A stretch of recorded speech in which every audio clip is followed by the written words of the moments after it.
Ms. Betterton, Yes, sir. for the end puzzles, there was a couple of them that were repeated. Did we have to do those? No, there was a Okay. problem with, there was a typo in one and I had tried to fix it.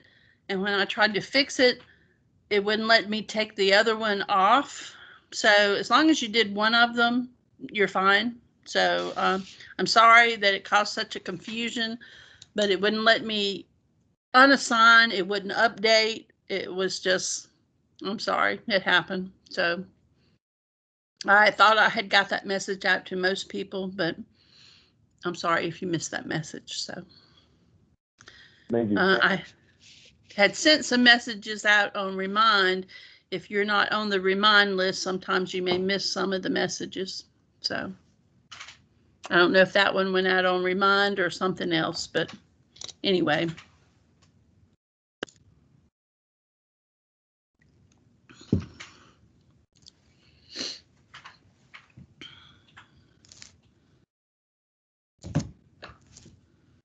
Ms. Betterton. Yes, sir. I don't know if you, is there a way that you can check like what we had done and not with all those duplicates? I don't know if I did all of them. I will try to later today. I have some appointments this afternoon I have to take care of, but it may be later this evening before I can get to that. Okay. That's fine. I was just wondering. All right. There was like 17 emails that I was trying to get through all that. Does it not show you in Google Classroom? It tells me when they're completed, but because there's so many emails, I lost track of which ones were what. Okay. What I'm aiming to do this afternoon is also try to pull out the well, was going to pull out the duplicates, but I can record if you did one but not another one. I still can record that you did it, even though it was on the duplicate. But I have to get, but I can get that information out. Okay. All right. All right. And then that way, maybe the list will be narrowed, and at least you'll be able to know it that way. Okay. Okay. And then the only quiz that we have was the probability 2 quiz. You had a probability 1 quiz and a probability 2 quiz. That probability 2 quiz is due today. Okay. Okay. I'll email you more. All right. All right. The probability 1 quiz was due Wednesday. Okay, then it should be done. Okay. Thank you.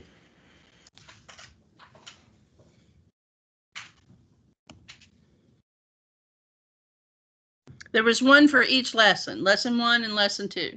So there was one for each of the lessons. Even though we didn't have class Tuesday, there was the lessons that went with that class, even though we didn't have it. So there's a PowerPoint 1 and a PowerPoint 2. So there's a quiz 1 and a quiz 2 to match the PowerPoints.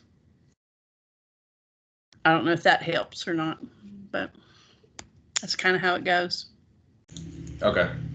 Okay. All right. We're going to go ahead and start back with the review.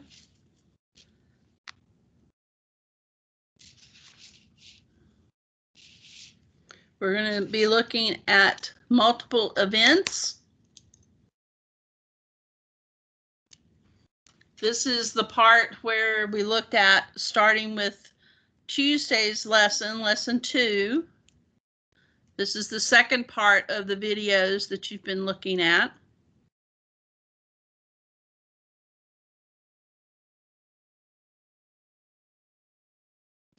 So just like it sounds, multiple events. It's also sometimes referred to as compound events. That just means you have more than one event occurring.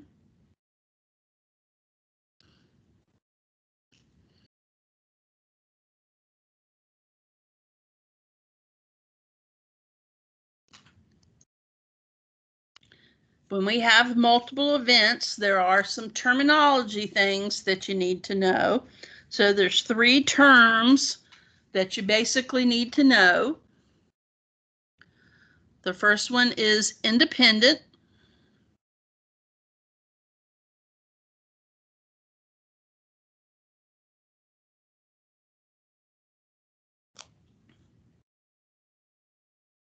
An independent event is the probability of one event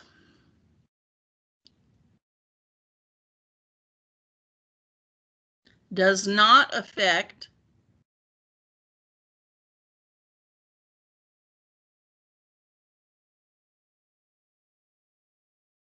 the probability of another.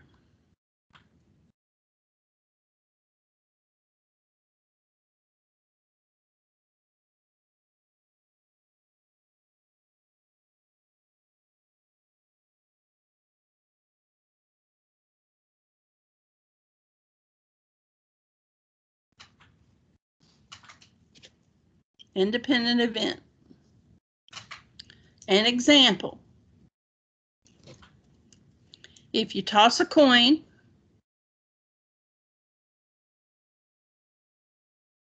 and you roll a die,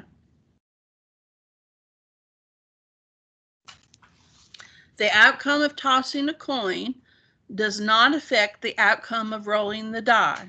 They are no way related. Independent events.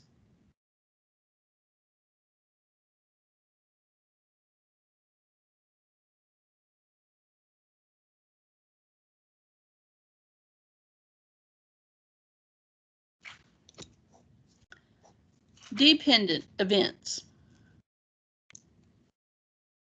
This is when the probability of one event will affect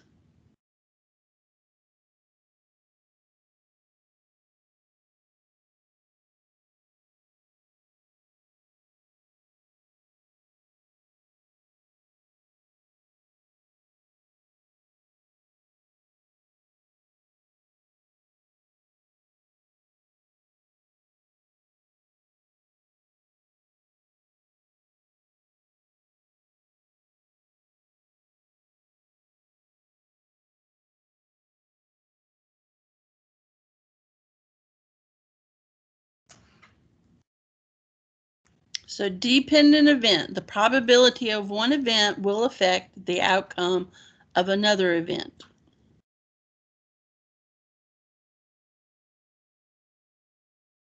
So an example of that: if you draw a marble from a bag,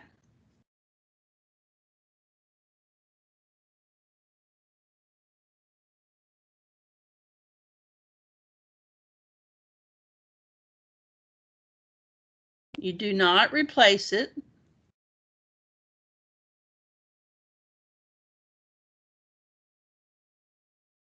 and you draw another marble.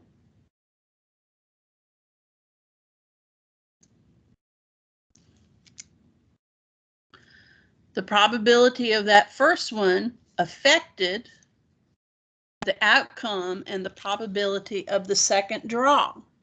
Because you did not put it back in, it made a difference in what the outcome was for the second draw.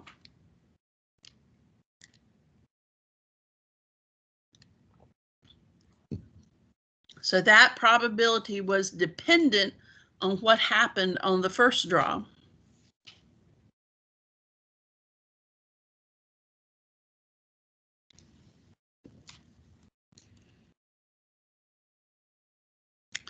The third term we look at is mutually exclusive.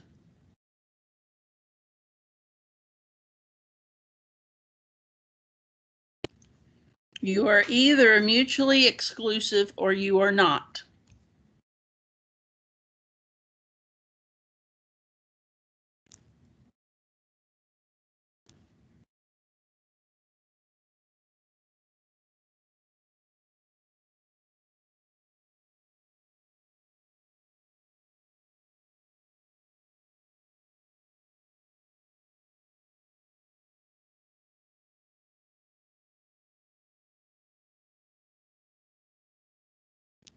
So mutually exclusive are events that cannot occur at the same time. A little bit different from being independent. They're not exactly the same thing.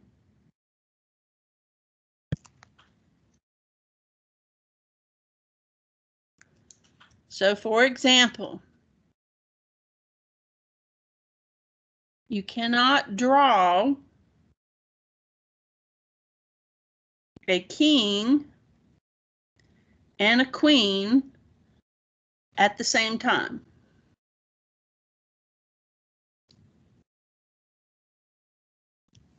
So those two events are mutually exclusive. There's no way you can do that at the same time. So drawing a king is mutually exclusive from drawing a queen. They cannot occur at the same time.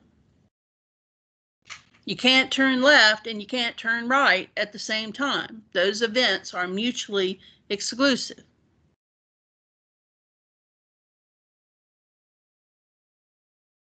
You can't go up, you can't go down at the same time. Mutually exclusive. They cannot occur at the same time. So, what about this situation? Can you draw a king and a spade? Where does it fit in?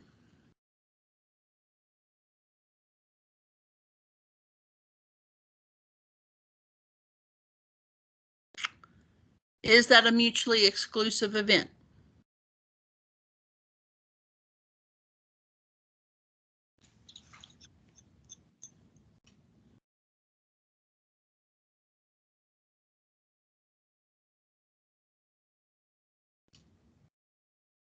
It is not mutually exclusive.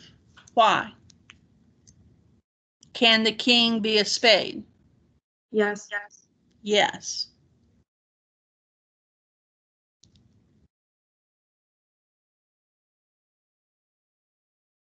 So that could occur at the same time.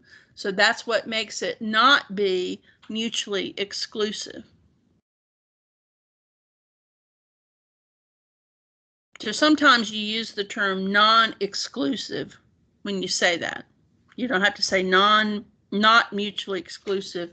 You could say non-exclusive for doing that. Now, you know these terms. The next thing is, how do you use them in calculating probability? So there is a general rule. Whether the event is independent or dependent,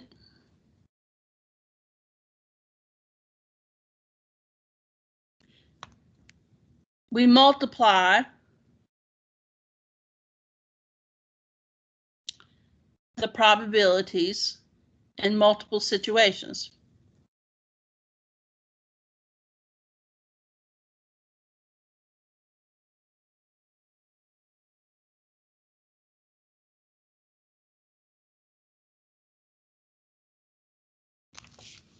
So whether it's independent or dependent, we're going to multiply the probabilities. So let's look at some examples.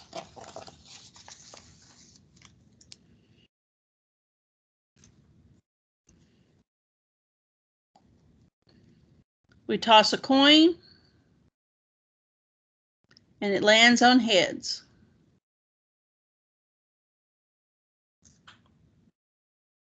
We roll a die and it lands on 5.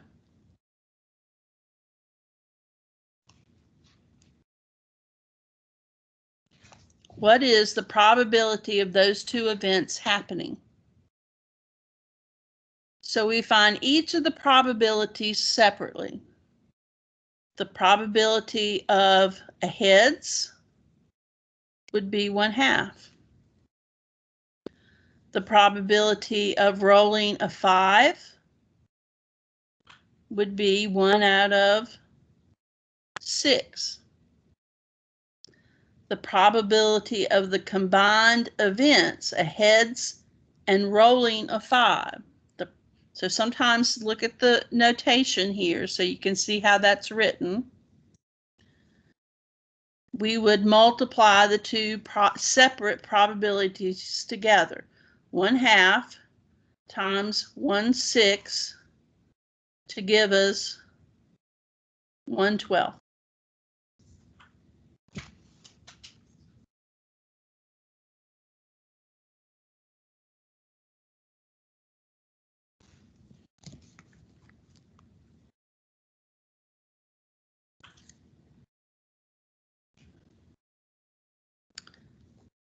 Okay, if we draw 2 cards from a deck,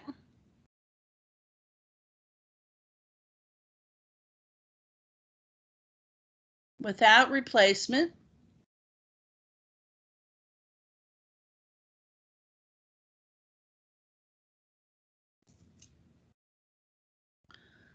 what's the probability that they are both hearts?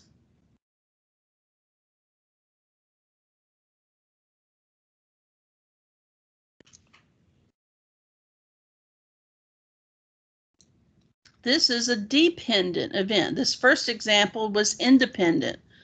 Rolling the coin and, tossing the coin and rolling the die are independent events, where this one is dependent because I'm not replacing the card. So the probability of drawing the heart the first time is, there are 13 hearts in the deck out of 52 cards. I'm going to multiply that times the second probability. Well, once I've drawn one time, assuming it was a heart, that only leaves 12 hearts. And once I've drawn that one card from the deck, instead of having 52 cards, I now have 51 cards. So the first problem changed the outcome of the second probability. But I'm going to, because it's multiple probabilities, I'm going to multiply the two probabilities together to find the total probability. So you multiply straight across. 13 times 12 is 156. 52 times 51 is 2,652, and that reduces to 1/17. So general rule, if they're independent or dependent events, we're just going to multiply the multiple events together to find probability.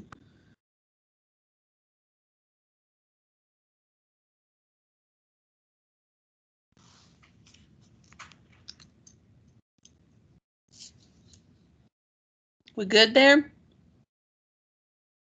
Got that? Yes, ma'am. All right. Now, these multiple or compound events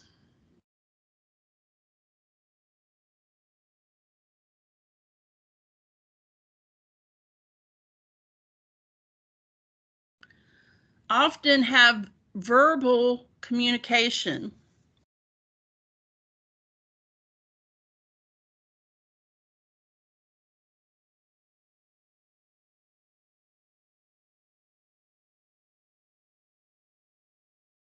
And that verbal wordage helps us determine also what to do. So that verbal communication that uses the word and this event and this event, so that word and is important, is telling us that we want to find the intersection of events.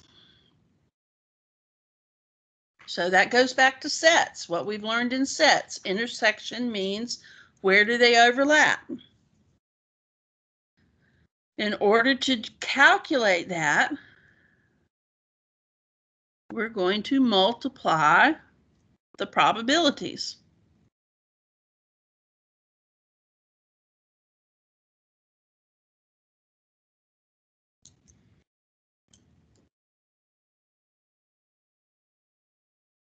Now, what confuses us is the way the official math people write things.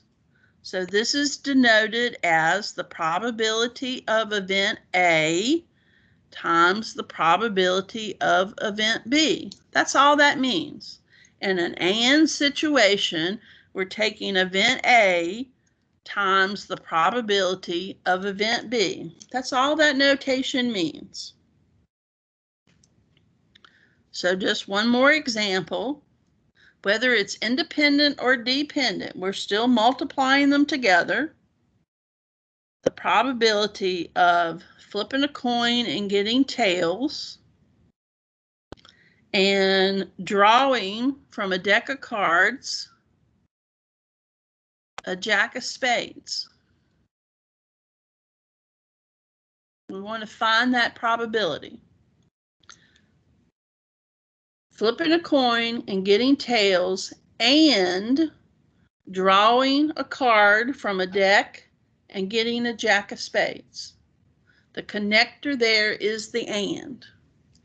So what is the probability of getting tails?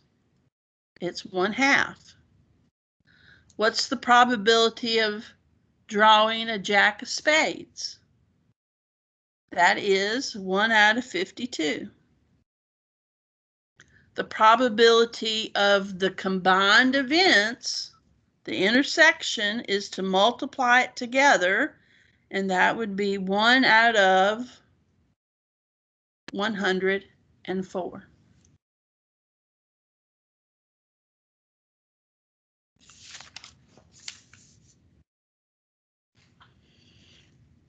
Now, the other verbal word that's used is or.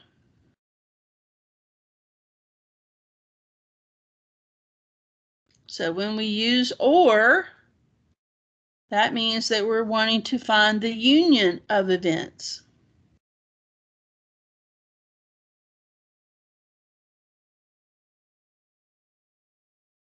This is where the problem changes.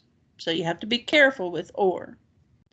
When we have the union of events, instead of multiplying, we're going to add the probabilities.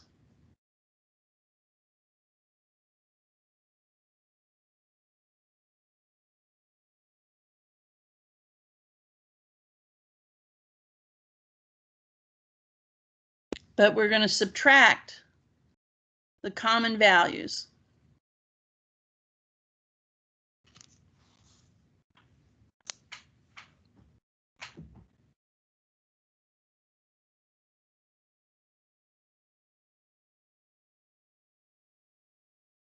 So the probability of event A plus the probability of event B minus the probability of event A and the intersection with event B.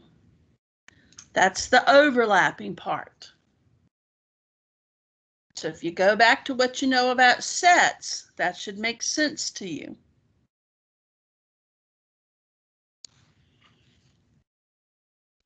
So here's an example. We have a bag of tiles. They're labeled with numbers 1 to 15. We want to find the probability that a tile is odd or the probability that a tile is greater than 10. So let's make a list of the tiles. 1, 2, 3, 4, 5, 6, 7, 8, 9, 10, 11, 12, 13, 14, 15. Let's find all the odd ones. 1, 3, 5, 7, 9, 11, 13, and 15. How many were there? How many odd ones? You found 8 out of a total of 15. All right, how many are greater than 10? That would be 11, 12, 13, 14, and 15. That is 5 out of the 15. Well, how many of those overlapped? There were 11 that overlapped, 13 that overlapped, and 15 that overlapped. So that was 3 out of the 15 that overlapped. Now, what do we do? According to our rule, we add the probability of odd to the probability that's greater than 10. But we subtract. Now, I like to leave my denominators as they are and not reduce anything because it just makes this easier. When you're doing the multiplication, if you have a problem that you can reduce it before you multiply if you wish. But with the use of the calculator, that doesn't matter as much because you can reduce it in the end. But if you don't have a calculator and you want to reduce as you multiply, that's fine. But with the adding and subtracting, since you have to have a common denominator for adding and subtracting, sometimes it's better just to leave this and then reduce at the end. So we're going to do just the numerators. 8 plus 5 is 13. Minus 3 gives us 10 over 15. And then we can reduce, which gives us 2/3. So that's how we do an OR problem. Now, one thing to keep in mind is if the events in an OR problem were mutually exclusive,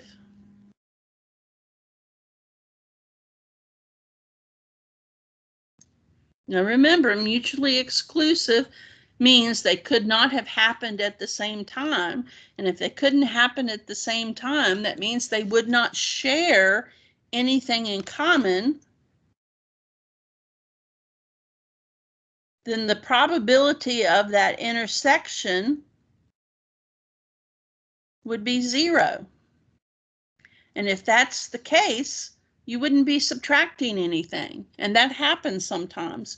When you are doing an OR problem with mutually exclusive events, you will be subtracting 0 there in your problem. So that does happen. Do you have an example like that? Pardon? Can we do an example like that? Sure. Let me see if I can think quickly.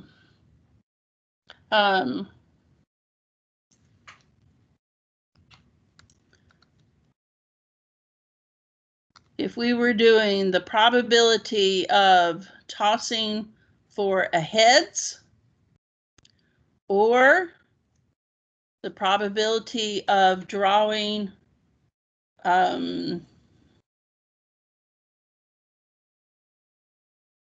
let's go back to our tiles problem. Let's change that. Let's say we were doing the probability of drawing a 4 and drawing greater than 10. Okay, that probability of drawing a 4 would be 1 out of 15. The probability of drawing a 10 would be 5 out of 15.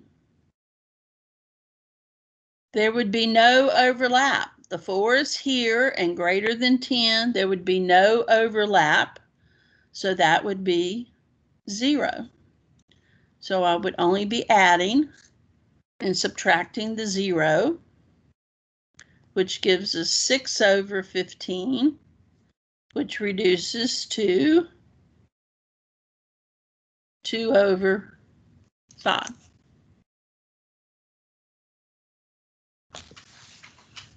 Does that help?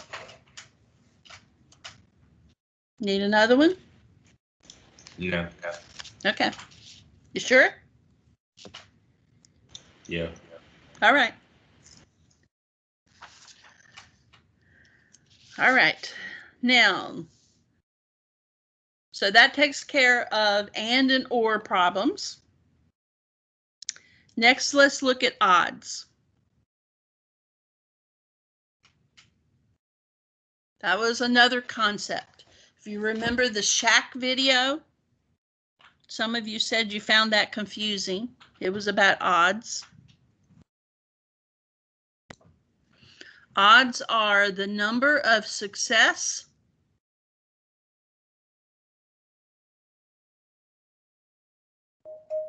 compared to the number of failures.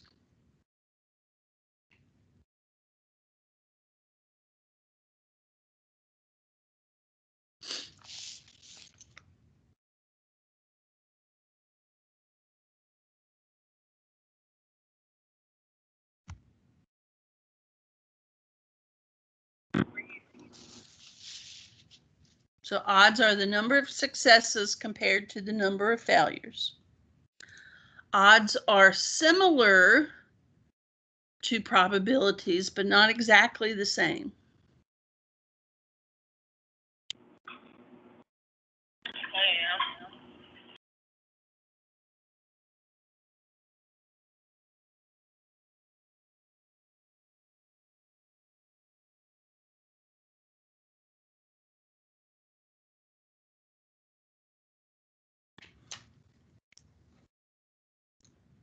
One of the things you need to remember about odds is that you write odds as a ratio.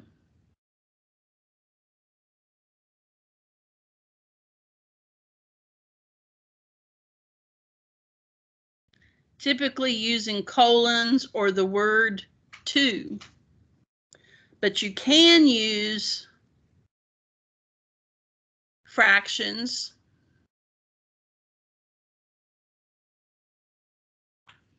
and decimals and percents. That's just not the typical way to write odds, but you can do that. Again, if you do use fractions, you should always reduce them. Now, since odds and probability are related, that's the key there, is to be able to use one versus the other to find them.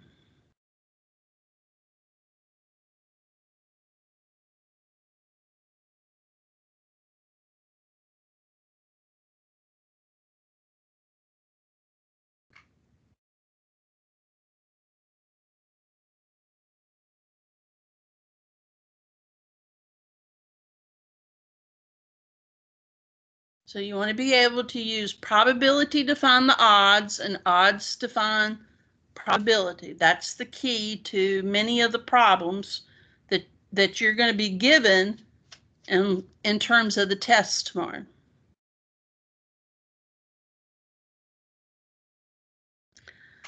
So here's what you need to remember. Here's what it boils down to. So we have odds equals the number of success compared to the number of failures. Or probability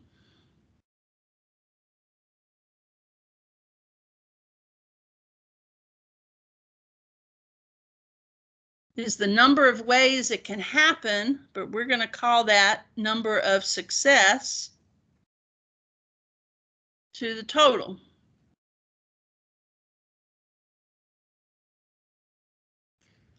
So they are similar, and we're putting successes on top, whatever we're talking about on top.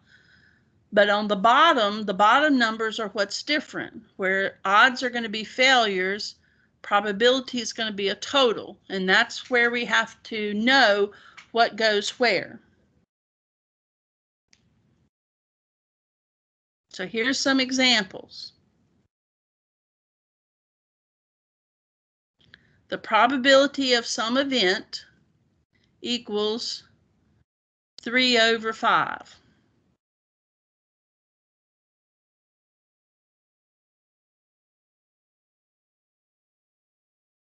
What are the odds of success?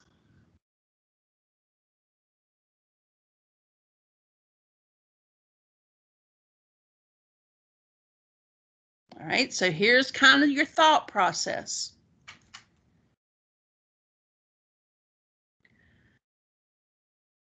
Remember that probability is success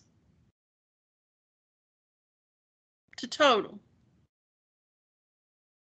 So 3 is success, 5 is your total. So the first step is to find your number of failures.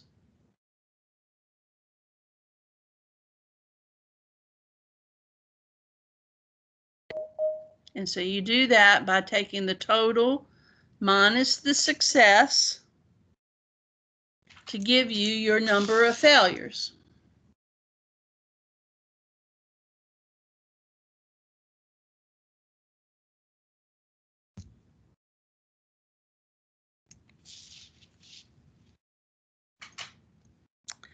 Secondly, in your thought process, you would think, all right, odds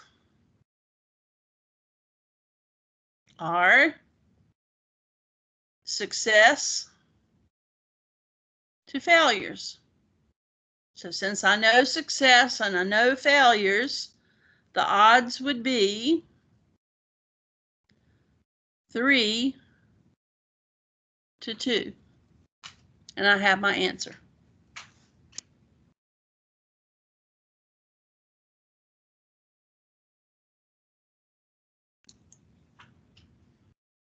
All right, another problem the other way.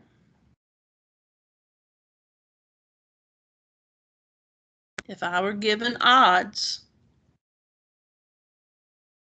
were 7 to 13,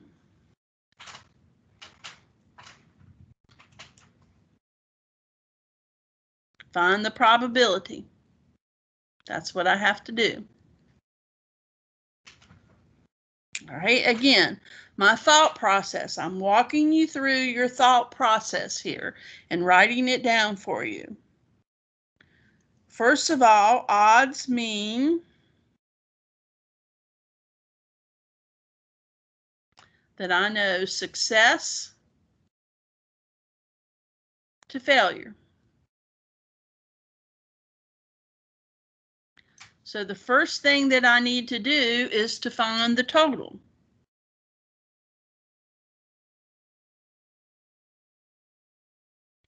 And I do that by adding 7 plus 13, the success and failures together, to give me 20. That gives me my total. The second step would be to find the probability. Probability will be success to the total. So the probability of the event will be 7 to 20.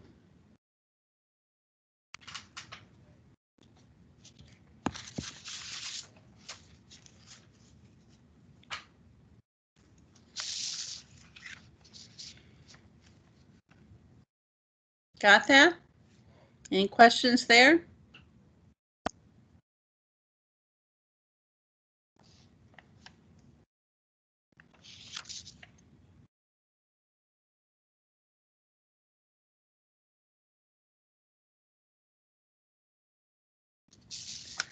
All right, one more odds problem. We have the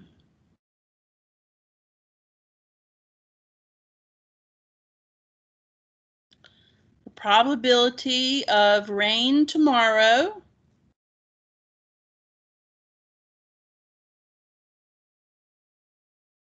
is 30%.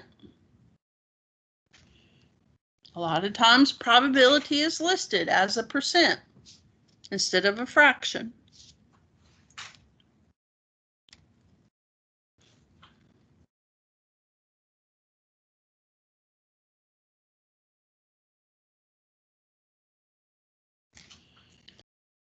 On the odds of no rain. So that's kind of flipping that question around. So if you think back to when we did sets, that's like doing the complement of the problem. So what we have to do is we have to think about, well, if I have 30%, what is the total when I'm using percents? The total is what? It's 100.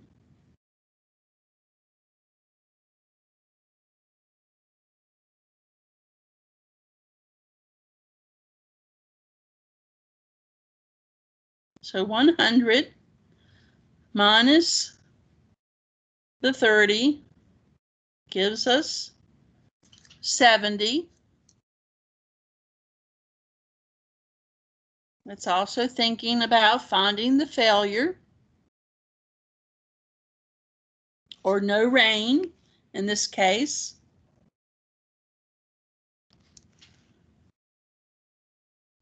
And because it's asking for the odds of no rain, then I need to put that 70% first. 70 compared to 30. So I have to watch how I write that. I also want to reduce it. So that's going to reduce to 7 to 3. Excuse me.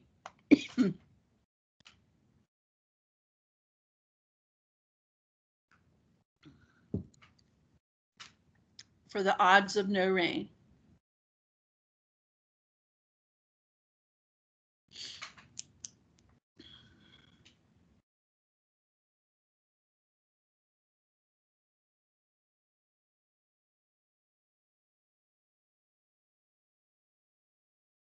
Any questions on those type of problems?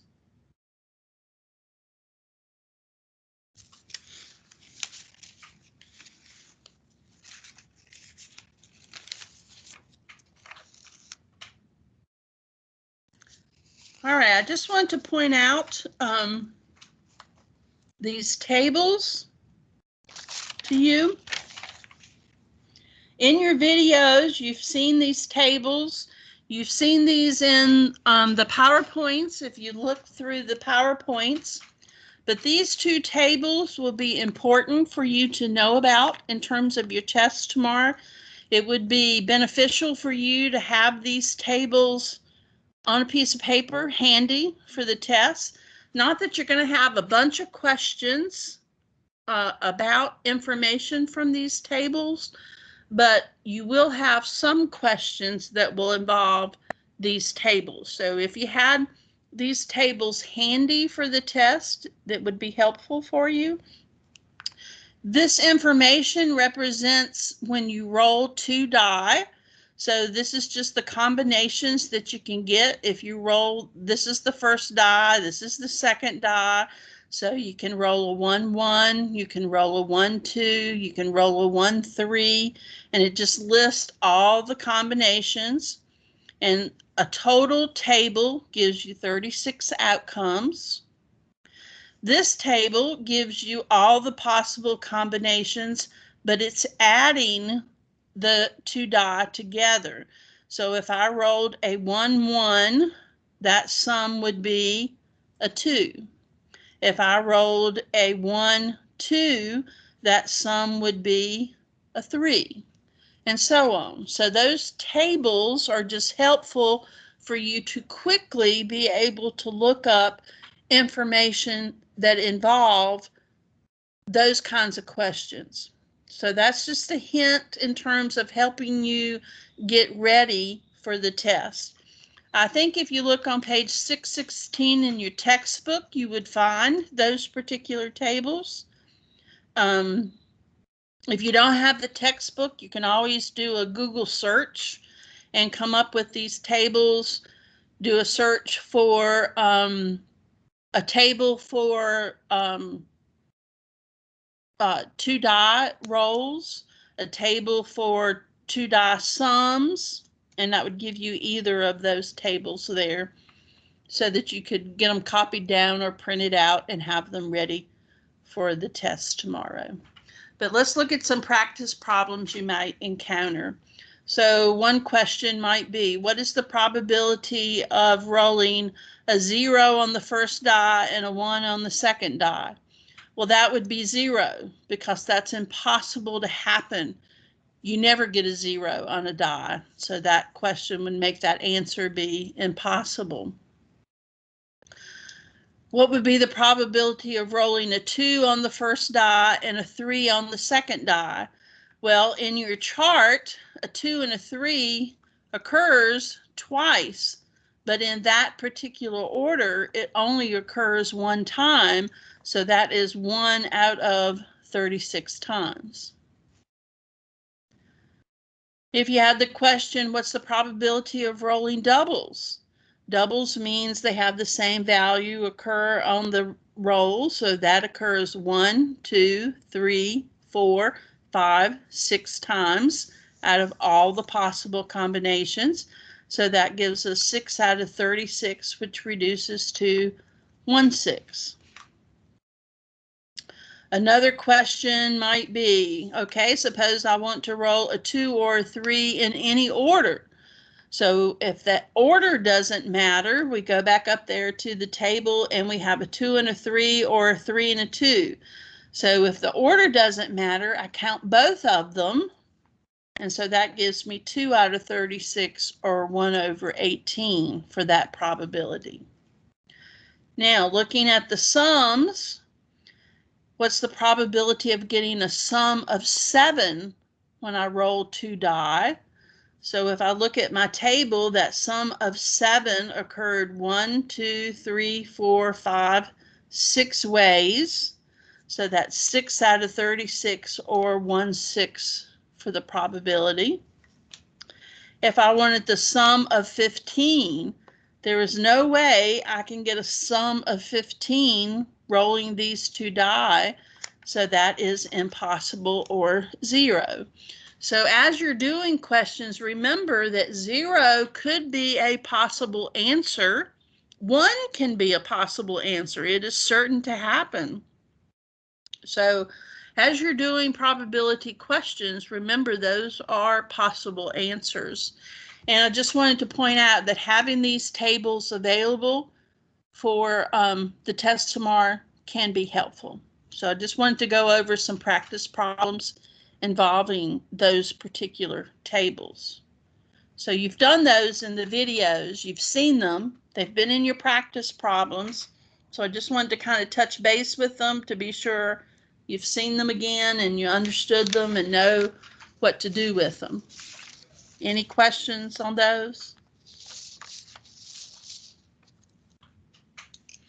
The last thing I want to go over with you in terms of review is contingency tables.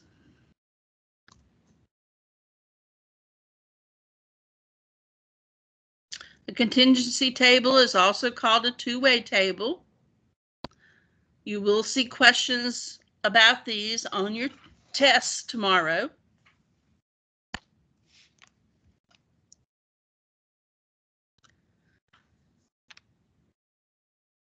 My contingency table for us today involves SUVs and sports cars.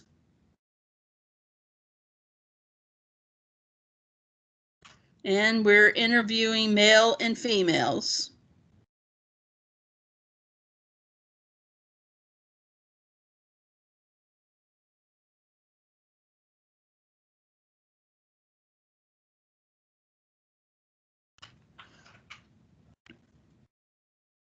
The first thing when you have a contingency table is if the table does not have the totals, that should be the very first thing that you do, is to find the totals of all the rows and all the columns. So if they are not given to you, that would be the first thing that you would need to do.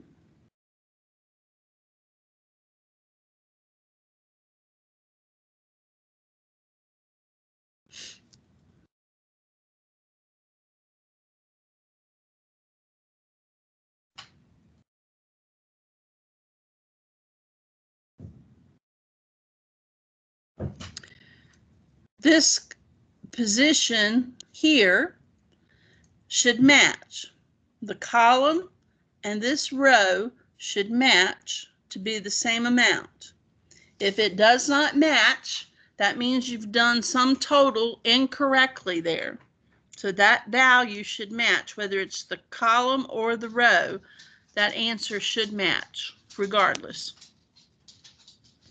Now, let's look at some types of problems that you're going to see when you're using contingency tables. First of all, if you're finding the probability of being a female, that just means look at this table as a whole. If I'm a female, there are 180 females out of everyone that was surveyed. For my result. And of course, we still reduce that. Often with this, we see this written as decimals or percents. So be sure you know how to switch to those forms. Whether it's a row or a column, the probability of looking at the SUVs in that column, that would be 156 over the total 240, which reduces to 13 over 20. I'll leave the rest of it up to you that you know how to change from the fraction to the decimal to the percent. Another type of problem are your ands and your or problems. So you might have the probability of being female and driving the SUV. So with that and, remember, that means we're looking for the intersection. So here's where it's important to remember that and means intersection. So female is the row, SUV is the column. Where do they intersect? So that value is 135 over the total 240, which reduces to 9 over 16.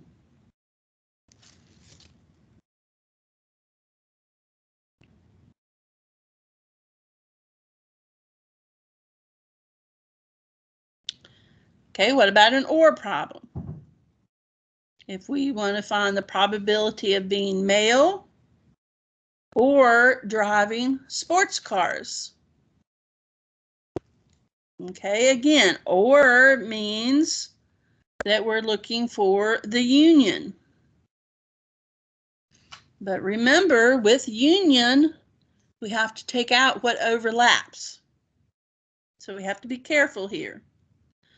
So we look at the male row, which is 60.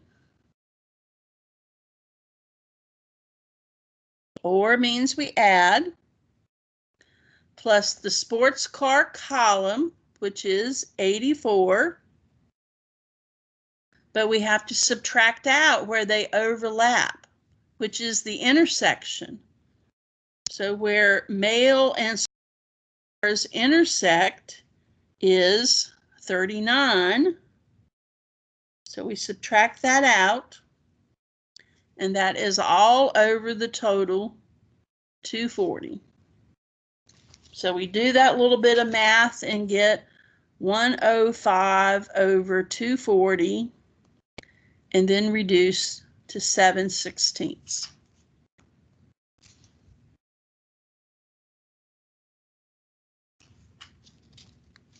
Last but not least, we have a problem where we have SUVs given, that little straight line means given males. On this type of problem is where the denominator changes. So when it has the given, it says focus just on the males. So that means we look at that row and use the total for the males. Now, what are the SUVs in that row? So the SUVs in that row was 21. And then we reduce, which gives us 7 over 20. Now let's do another one of those. The probability of being a female given sports car. Okay, remember the given part tells us to focus on that. It changes the denominator. So the sports car total is 84. So that changes the denominator. Now we focus on females in that column. So that female is 45 out of that total sports cars, which then reduces to 15 over 28. So that gives us a little work with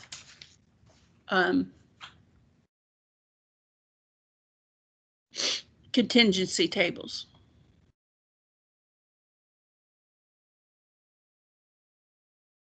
All right, that finishes up the review.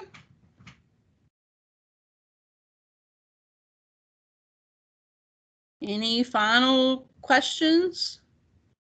Did I not go over something that might be helpful for you? I think that covers just about everything. Yes, ma'am. Okay, I hope you find that helpful. All right, the test will be posted not until tomorrow. All right, you're to finish up the other quiz today if you haven't done that already. I will be posting this evening a review to help you get ready for the test. I hope to get the answers up to the second set of practice problems today as well. So you'll have those also.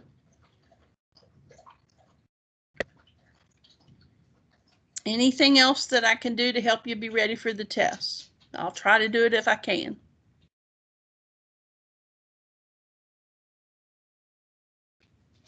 All right, you feel better going into this test maybe than the last test? You know a little bit more about what to expect? It will be true-false questions. It will be multiple choice. It will be a couple of short answers. You know, no more than 5 short answer questions. Okay.